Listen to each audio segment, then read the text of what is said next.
10th class का NCERT का जो क्या है मैथ है, एक टारगेट के साथ आपकी पारी 1 बाय 1 करके पूरा का पूरा चैप्टर A to Z संकल्प खत्म करने का मतलब संकल्प हम दिए हुए हैं। अरे मेरा खुद से क्या है प्रण है, तो आप यदि सपोर्ट दीजिएगा, आप मेरे साथ रहेगा तो यकीन मानिए ये जो चीजें मैंने प्रण लिया है 3 महीना का लगभग 2.5 महीना में कंप्लीट कर दूंगा। और मेरा A to Z आप लोग का 10th क्लास का एनसीईआरटी का जितना भी सारा क्वेश्चन है लाइन बाय लाइन से वो सारा का सारा क्वेश्चन आप लोग को देखने को मिलेगा। तो देर ना कीजिए, जुड़िए और मेरा सपोर्ट कीजिए और आइए दोनों हम लोग साथ मिलकर के क्या करते हैं, एक नया इतिहास का निर्माण करते हैं। तो आइए शुरुआत करते हैं। सबसे पहले आप लोग का एक फर्स्ट चैप्टर है जिसका नाम है वास्तविक संख्या। दोस्तों क्या नाम है?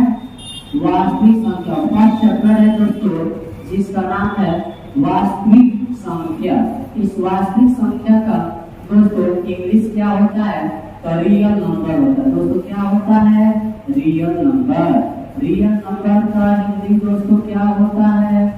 तो वास्तविक संख्या होता है। क्या होता है? वास्तविक संख्या। इस वास्तविक संख्या चैप्टर को पढ़ने से पहले सबसे पहले आइए कुछ इसका बेसिक पढ़ते हैं, क्योंकि जब तक बेसिक हम पढ़ेंगे नहीं जब तक फिर चैप्टर समझ में आएगा नहीं, डायरेक्ट फिर चैप्टर पढ़ने से क्या फायदा। इसीलिए आइए A to Z ऑब्जेक्टिव और सब्जेक्टिव और साथ ही लॉग क्वेश्चन जो बुक का हो वो सारा हम और बाई करके हम देखेंगे। तो आपको बस सपोर्ट की जरूरत है और वीडियो को लास्ट तक देखे रहना, बीच में छोड़कर जाएगा तो फिर मजा नहीं आएगा। तो आइए सबसे पहले हम देखते हैं इस वास्तविक संख्या चैप्टर के अंतर्गत जो हमारा सबसे क्या है बेसिक कॉन्सेप्ट है, वो हमारा बेसिक कॉन्सेप्ट है पहला प्राकृत संख्या। क्या है दोस्तों? प्राकृत संख्या। प्राकृत संख्या का दोस्तों इंग्लिश होता है नेचुरल नंबर। और नंबर दोस्तों नेचुरल नंबर। क्या होता है? Natural number. क्या होता है दोस्तों? Natural number. इस नेचुरल नंबर का हिंदी क्या होता है? तो इस नेचुरल नंबर का हिंदी होता है प्राकृत संख्या।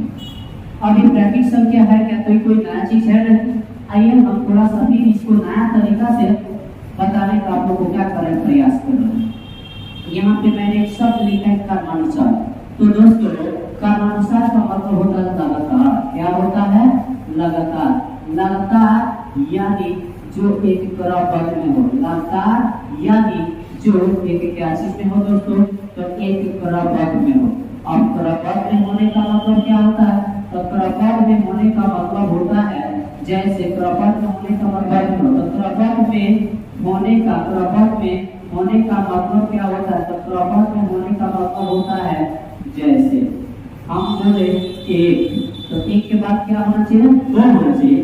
2 के बाद क्या होना चाहिए? 3 होना चाहिए। 3 के बाद 4, 4 के बाद 5। इस तरह से जो भी संख्या एक क्रम में सजा हुआ रहता है इसी को क्या बोला जाता है? क्रमानुसार या लगातार या इसी को कहिए क्रमबद्ध। समझ में आ गया? आगे बढ़िए। अब इसको हम डॉट करके कहां तक लिख सकते हैं? अनंत तक लिख सकते हैं। अनंत का मतलब क्या होता है? तो जिसका कोई अंत न हो, यानी अव्याप्त में क्या हो? अनंत। क्लियर है? चलिए आगे की ओर बढ़ते हैं। अब दोस्तों इस प्राकृत संख्या को हम क्या चीज से डिनोट करते हैं? तो प्यारे बच्चों इस प्राकृत संख्या को n से डिनोट किया जाता है। क्या चीज से डिनोट किया जाता है? n से। तो हम इसीलिए लिखते हैं n = 1 2 3 4 5 डॉट कहां तक? अनंत। क्लियर है? अब इस प्राकृत संख्या की जो सबसे प्यारे दोस्तों जो छोटी संख्या होती है, तो छोटी संख्या क्या होती है? तो इस प्राकृत संख्या की सबसे छोटी संख्या बोले तो 1। क्या होती है? 1। और इसकी बड़ी संख्या बोले तो इसकी बड़ी संख्या बराबर क्या हो जाता है? तो इसकी बड़ी संख्या बराबर क्या हो जाता है? अनंत हो जाता है। क्लियर है? बातें समझ में आ रही है? उम्मीद करते हैं कि आपको एक एक बातें मेरी समझ में आ रही है। चलिए आगे खोल पढ़ते हैं। यहाँ तक कोई दिक्कत नहीं है? अब चलिए, अब यहाँ पे बहुत ही कमाल का वो क्वेश्चन पूछा जा सकता है आप लोगों से कि इस प्राकृत संख्या की जो सबसे छोटी संख्या होती है तो वह क्या होती है? तो दोस्तों आप क्या बताओगे? तो आप यही ना बताओगे प्राकृत संख्या की जो सबसे छोटी संख्या होती है वह 1 होती है और इसकी जो बड़ी संख्या होती है वह क्या होती है? अनंत होती है। क्लियर है? आगे की ओर बढ़े। बात यही तक खत्म नहीं होती है, आगे बढ़िए और यहाँ पे देखिए एक बड़ी ही कमाल का आप लोग को मिलता है ऑब्जेक्टिव, जो एग्जाम में निश्चित रूप से हर हालत में पूछेगा ही पूछेगा। तो ऑब्जेक्टिव क्या है? तो ऑब्जेक्टिव पूछता है माध्य को लेकर। किसको लेकर? माध्य को लेकर कि माध्य बराबर क्या होता है दोस्तों, तो माध्य बराबर सूत्र होता है सभी संख्याओं का योग। सभी संख्याओं का क्या होता है, योग होता है, सभी संख्याओं का योग और बट्टे क्या हो जाता है, कुल संख्या हो जाता है। बट्टे कौन संख्या हो जाता है, तो कुल संख्या हो जाता है। यानी बच्चों गौर कीजिएगा, माध्य का सूत्र क्या होता है, तो सभी संख्याओं का योग बट्टे क्या हो जाता है, कुल संख्या। हम इसमें संक्षेप में बोले तो ऐसे भी बोल सकते हैं, ऐसे भी बोल सकते हैं, अर्थात हम इसको ऐसे भी लिख सकते हैं, x बार इक्वल टू सभी संख्याओं का योग को हम संकेत लिखेंगे तो सिग्मा x है, अपने कुल संख्या का क्या होता है, n होता है।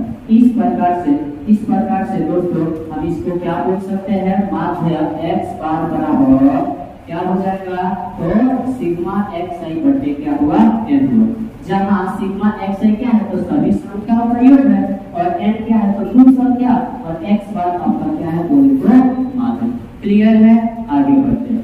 अब यहाँ पर ध्यान दीजिएगा, इसका अंतर्गत बहुत सारा ऑब्जेक्टिव क्वेश्चन एग्जाम में पूछता रहता है, तो ये एक से एक बढ़ के एग्जाम्पल आप लोगों के सामने हम रखते हैं। क्वेश्चन क्या पूछेगा, तो क्वेश्चन दोस्तों इस प्रकार से पूछ देता है कि 5 प्राकृत संख्याओं का, कितनी संख्याओं का, तो 5 प्राकृत संख्याओं का क्या ज्ञात करें, तो 5 प्राकृत संख्याओं का क्या ज्ञात करना है, तो दोस्तों माध्य ज्ञात करना है। क्या ज्ञात करना है, माध्य ज्ञात करना है। क्वेश्चन क्या है, तो क्वेश्चन है 5 प्राकृत संख्याओं का क्या ज्ञात करें, माध्य ज्ञात करें। क्लियर है, चलिए अब आगे बढ़ते हैं। तो सबसे पहले जब इसका आप सोल्व करेंगे तो क्या करेंगे, 5 प्राकृत संख्या का मान ज्ञात करने के लिए 1 से लेकर अनंत तक जाएंगे। नहीं यार, कितना तक पूछा है, 5 तक पूछा है, तो 1 से लेकर कहां तक जाएंगे, 5 ही तक जाएंगे। ये कहने का मतलब है जितना पूछेगा उतना ही तक जाएंगे। अरे तो मैंने समझाने के लिए आपको बताया कि 1 से लेकर के क्रमानुसार अनंत तक जो भी संख्या 1 से लेकर अनंत तक होता है वो संख्या का प्राकृत संख्या होता है। मल्टीप्लिकेशन बोलेंगे तो अनंत तक बोलेंगे, लेकिन यदि हम क्वेश्चन बनाएंगे तो जहां तक क्वेश्चन पूछेगा हम वहीं तक जाएंगे। जैसे क्वेश्चन इसमें क्या पूछा है कि 5 प्राकृत संख्या का मान ज्ञात करें, 1 से लेकर कहां तक जाएंगे, 5 तक जाएंगे। तो आइए सबसे पहले 1 हुआ, 2 हुआ, 3 हुआ, 4 हुआ, क्या हुआ, 5। यहाँ पे गौर करने वाली बात है, इसका सूत्र क्या है, सभी संख्याओं का योग। मतलब यह है कि हम सभी संख्या को क्या करेंगे, जोड़ेंगे। सभी संख्या को क्या करेंगे, जोड़ेंगे। तो 1 प्लस 2 प्लस 3 प्लस 4 प्लस 5।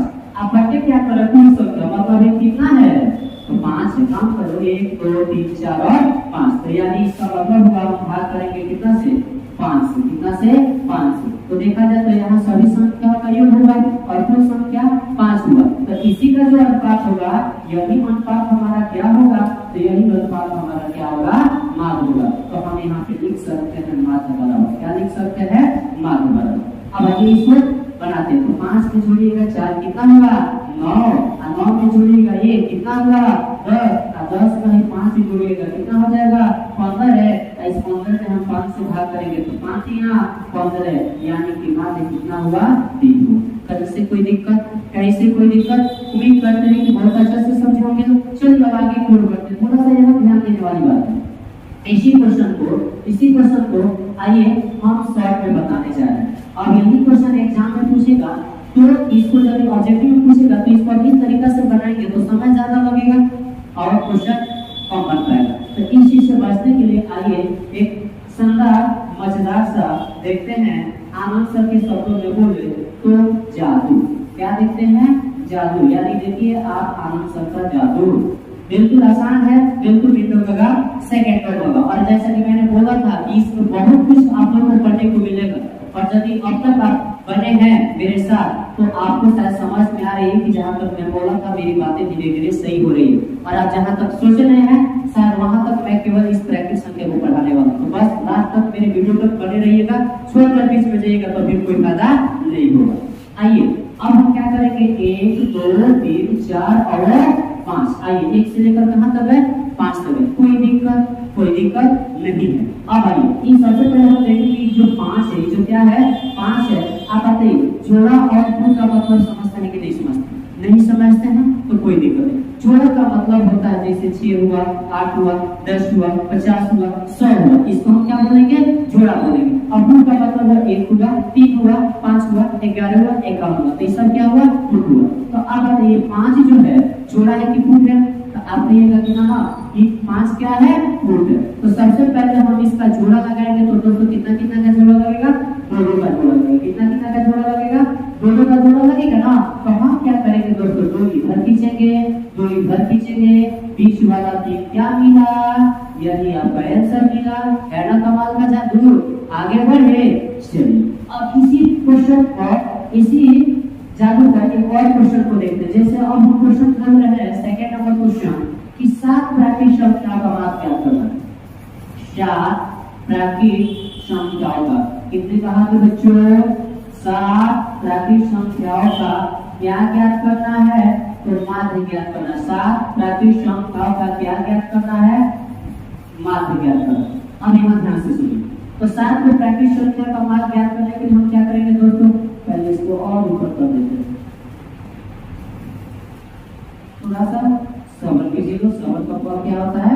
मीठा होता है। एक्चुअली डिजिटल मोड पे अभी हाल फिलहाल में नहीं है, हमको भी मतलब उतना पढ़ाने की जरूरत तो है नहीं, बस धीरे धीरे सीख रहे हैं। और मुझे लगता है कि 4-5 रोज बाद जब हम पूरा अच्छा से जान जाएंगे, सीख जाएंगे, तो आप लोग को इससे बेहतरीन क्वालिटी में आप लोग को वीडियो मिलेगा। इसीलिए अभी चैप्टर हम नहीं शुरू किए हैं, ताकि बेस पे ही कुछ हम जान जाएंगे, इसको अच्छा तरह से चलाना, उसके बाद से हम चैप्टर क्या करेंगे? शुरू करेंगे। तो आइए देखते हैं 7 प्राकृतिक संख्याओं का क्या ज्ञात करना है?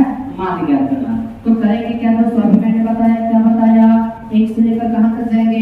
7 तक जाएंगे। क्यों ना? तो नहीं, 7 तक जाएंगे। क्यों? क्योंकि 7 तक पूछा है, तो हम शुरुआत करते हैं 1 2 3 4 5 6 और 7। मैंने पहला क्या तरीका बताया था कि सभी संख्याओं को जोड़कर कुल संख्या से भाग कर देंगे, कोई भी माध्य निकल जाएगा। No right? उसमें भी कैसे कोई दिक्कत नहीं होगा। लेकिन आइए पूरा ही जादू को बनाकर देखते हैं। तो सबसे पहले हम देखेंगे कि 7 जोड़ा है कि फुट है। तो आप क्या बोलोगे कि सर फुट है। तो हम जोड़ा लगाएंगे, तो कहा था बच्चा 3-3 का जोड़ा लगेगा। तो करना क्या है मेरे भी बहादुर बच्चों? करना यही है कि 3 इधर खींचना है, 3 इधर खींचेंगे। अब इसमें मिला क्या? 4, तो 4 हमारा क्या हुआ? आंसर। क्लियर है? क्लियर है? आगे की ओर बढ़े। कहीं से कोई दिक्कत? उम्मीद करते हैं कि नहीं हो रहा होगा आप लोगों को। चलिए आगे की ओर बढ़ते हैं, थोड़ा ध्यान से समझिएगा। फिर आगे की ओर बढ़े। चलिए बढ़ते हैं। अब बहुत सारा बच्चों के दिमाग में आ रहा होगा कि सर यदि कहीं 6 प्राकृतिक संख्या का मान पूछ दिया, 8 प्राकृतिक संख्या का मान पूछ दिया, तो हम कैसे बनाएंगे? तो टेंशन लेने की जरूरत नहीं है, हम है तो भी गम क्या है। आइए देखते हैं यहाँ पे, यदि क्वेश्चन में पूछेगा 6 प्राकृतिक संख्याओं का, 6 प्राकृतिक संख्याओं का क्या ज्ञात करें? तो 6 प्राकृतिक संख्याओं का माध्य ज्ञात करना है। क्या ज्ञात करना है बाबू बोलो? तो 6 प्राकृतिक संख्याओं का माध्य ज्ञात करना। क्वेश्चन यही है। अब आइए सबसे बनाना हम क्या करते हैं? चल शुरू करते हैं। तो हम करेंगे क्या बाबू लोग? तो करेंगे क्या कि 1 से लेकर के कहां तक? 1 से लेकर कहां तक जाएंगे? हम 1 से लेकर 6 तक जाएंगे। तो 1 हुआ, 2 हुआ, 3 हुआ, 4 हुआ, 5 हुआ, क्या हुआ? 6 हुआ। अब 6 खुद का जोड़ा है, तो भाई इसको हम इस जादू पर कैसे बनाएंगे? तो टेंशन लेने की जरूरत नहीं है। ध्यान दीजिए, इसमें करेंगे क्या? ये जो 6 जो प्राकृतिक संख्या हमने जो लिखा हुआ है, इसमें से बीच वाला 2 को ले लेंगे, बाकी सब को छोड़ देंगे। बीच वाला 2 संख्या को ले लेंगे, बाकी सब को क्या करेंगे? छोड़ देंगे। और यही 2 संख्या को लेकर के, यही 2 संख्या को लेकर के करेंगे क्या? 3 और 4 को छोड़ देंगे और 2 से भाग कर देंगे। तो 3 में 4 जोड़ेगा, कहाँ तो बच्चा कितना आएगा? 7 आएगा। 7 में 2 से भाग कीजिएगा, तो 7 का हाफ कितना होता है? 3.5। 3.5 का मतलब क्या होता है? 3.5। तो यही बाबू आपका 3.5 क्या हुआ? आंसर हुआ। तो जब जोड़ा में रहेगा बाबू तो हम इस तरीका से माध्य निकाल सकते हैं। जैसे कि 6 था, तो बाकी सबको हमने छोड़ा, बीच वाला 2 को जोड़ा और उससे भाग किया, और जो आया वही हमारा क्या हुआ? आंसर हुआ। कोई दिक्कत? कोई दिक्कत? आगे की ओर बढ़े। चलिए इसी क्वेश्चन को एक और हम तरीका से बता दे रहे हैं, ध्यान दिया जाए। ध्यान देने वाली बात है, जैसे कि क्वेश्चन में पूछ दिया कि 7 प्राकृतिक संख्या, 7 का तो पता नहीं दिया है। चलिए थोड़ा सा देखते हैं 8 का। क्या देखते हैं? किसका देखते हैं बाबू लोग? 8 का। क्वेश्चन क्या पूछा जा रहा है? तो क्वेश्चन पूछा जा रहा है बाबू लोग कि 8 प्राकृत संख्याओं का 8 क्या है? प्राकृत संख्याओं का 8 प्राकृत संख्याओं का क्या ज्ञात करना है? तो माध्य ज्ञात करना। 8 प्राकृत संख्याओं का बाबू लोग क्या ज्ञात करना है? तो माध्य ज्ञात करना। क्या ज्ञात करना है? माध्य ज्ञात करना। तो बाबू यहाँ पे गौर करने वाली बात है, 8 प्राकृत संख्या का माध्य ज्ञात करने के लिए 1 से लेकर कहां तक जाएंगे? 8 तक जाएंगे। 1 से लेकर 8 तक। देखिए 1 हुआ, 2 हुआ, 3 हुआ, 4 हुआ, 5 हुआ, 6 हुआ, 7 हुआ, क्या हुआ? 8 हुआ। क्या हुआ? 8 हुआ। यहाँ तक क्लियर है? क्लियर है? यहाँ तक क्लियर है। चलिए अब यहाँ पे थोड़ा सा गौर कीजिएगा। थोड़ा सा ये वाला मैट्रिक्स को हम देखते हैं। तो ये वाला मैट्रिक्स से मैंने आप लोगों को क्या बताया बाबू लोग कि सभी को छोड़ देना है और बीच वाला दो को जोड़कर आप उसे क्या कर देना है? भाग कर देना। यही ना मैंने बताया था। तो यहाँ पे देखिएगा बीच वाला दो को भाग कौन मिल रहा है? यानी कहने का मतलब है बीच वाला भाग हमको प्राप्त करना है। तो इसके लिए करेंगे क्या कि सबसे पहले 3 इधर खींचेंगे, 3 इधर खींचेंगे, तभी ना हमको बीच वाला भाग 4 और 5 मिलेगा। तो 4 में हम जोड़ेंगे 5 और भाग करेंगे 2 से। तो बाबू लोग क्या निकलेगा? माध्य निकलेगा। क्या निकलेगा?